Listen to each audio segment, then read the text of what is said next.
last, I'd say, 7 or 8 months, it's been, we're liberals, we hate Bush, the Republicans. If you tell us what we want to hear, we're all for it. And then on the other side, lately, since we've had the new elections, we've got more Democrats, we've got Barack Obama. I've gone to some tea parties, and it's been, we hate the Democrats, and we hate Barack Obama, and as long as you tell us what we want to hear, we're all for it. And I actually was up in Montgomery, Alabama, for their tea party, and I told them some things they didn't want to hear. They didn't shoot me, so that was it was a successful outing as far as I was concerned. But I take the Campaign for Liberty, and I actually didn't put it in my little notes here, but I got it on my BlackBerry. Educate and inform the whole mass of the people. They are the only sure reliance for the preservation of our liberty. That's the mission of Campaign for Liberty, along with taking the action of lobbying. And the reason I wrote my book and the reason I write my blogs and go around and do this is for that purpose, to try to convince my fellow people to join with me and allow us all to exercise our rights. We can never lose our rights, but we can be prevented from exercising them. Our rights can't be violated. And so before, we can go out and say, we need to get rid of these politicians and put somebody else in, we kind of have to know what we're trying to do, what they're trying to do. And all the talk that I've heard so far about the Constitution is great. I am not one who holds the Constitution up as the last word on liberty or the proper limits of government. I think it's a great document. I think if we were obeying it, we probably wouldn't have this group here. We wouldn't need to get together. We'd all be pursuing our happiness much more than we are able to under our present system. But I think it's got some flaws, and if nothing else, we know it's not perfect because it provides for the post office. So, no offense if anyone's a mail carrier. I've got a lot of friends actually who are mail carriers. Sorry, I won't spend another hour on that, but that's for another day. Right. So consider it being in the middle. Right. So Marxism. My message is this to people: okay, you don't like what's going on, and I don't know how to be a political activist. I hope maybe if I come to all your meetings, I'll learn better how to really actually get things done. But I do know what the principles that we were founded on are, only because I've taken a lot of time to go back and read them. And I think we have to get people back to those books and reading some of the philosophy. And there's a couple of names that people have to know. And when the United States was founded, when we wrote our Declaration of Independence and said we are now a separate nation, those people had accepted a philosophy, and I argue that they got it mostly from Locke. And also from some other people as far as how to put together a government. But the philosophy, what was liberty? What did it mean? And what does it mean? I say they got it from Locke because they said they got it from Locke. And I've got a lot of quotes to read for you, so hopefully you'll find these interesting. Thomas Jefferson, resolved, he was University of Virginia, so let's just excuse him for that. And resolved that it is the opinion of this board that as to the general principles of liberty and the rights of man in nature and in society, the doctrines of Locke in his essay concerning the true original extent and end of civil government, that's the second treatise, and of Sidney, that's Algernon Sidney, in his discourses on government, may be considered as those generally approved by our fellow citizens of this and the United States. So he said that.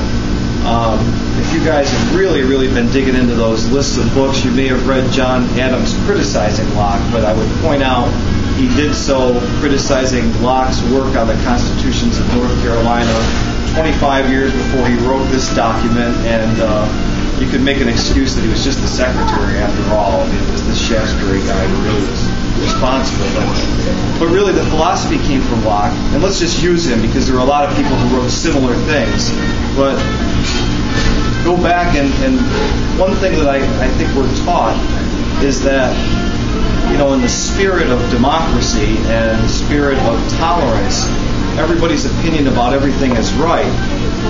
my argument is liberty has a definition, and I'm going to argue what it is.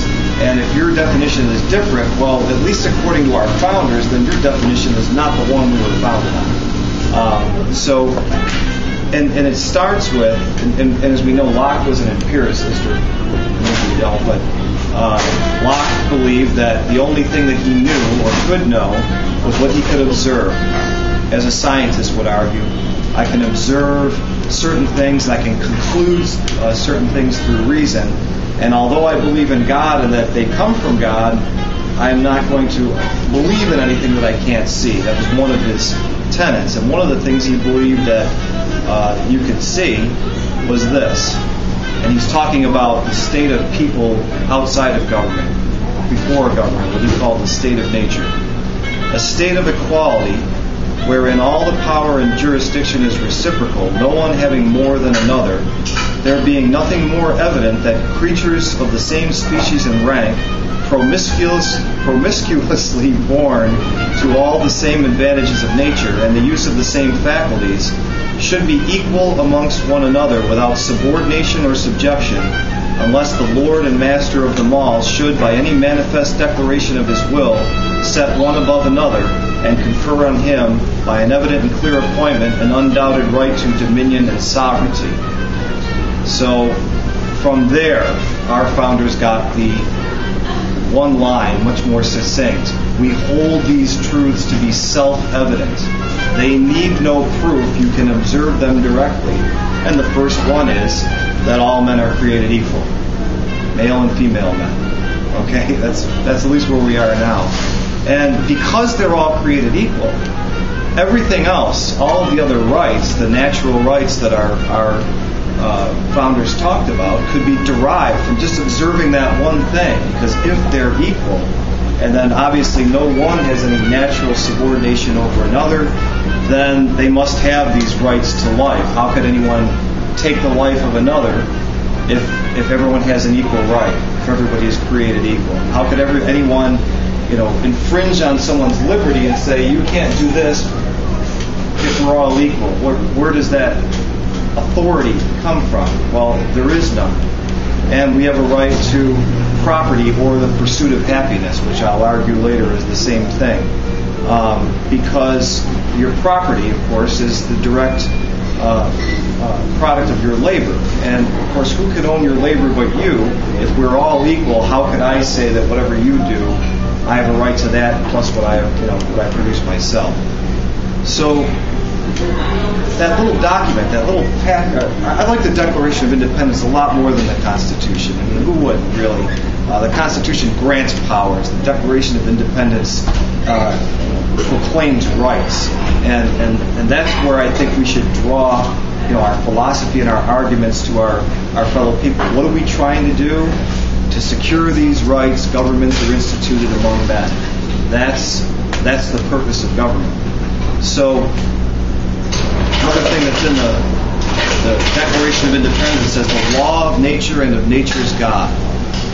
What is the law of nature and of nature's God? Locke tells us what is. Let me back up. He says to understand political power right and derive it from its original, we must consider what state of men, or what state all men are naturally in, and that is a state of perfect freedom to order their actions and dispose of their possessions and persons as they think fit, within the bounds of the law of nature, without asking leave or depending upon the will of any other man. So they're born equal, and without government, they're in a state of perfect liberty, which means they can do anything they want, but it has to be within this thing called the bounds of the law of nature. What is the law of nature?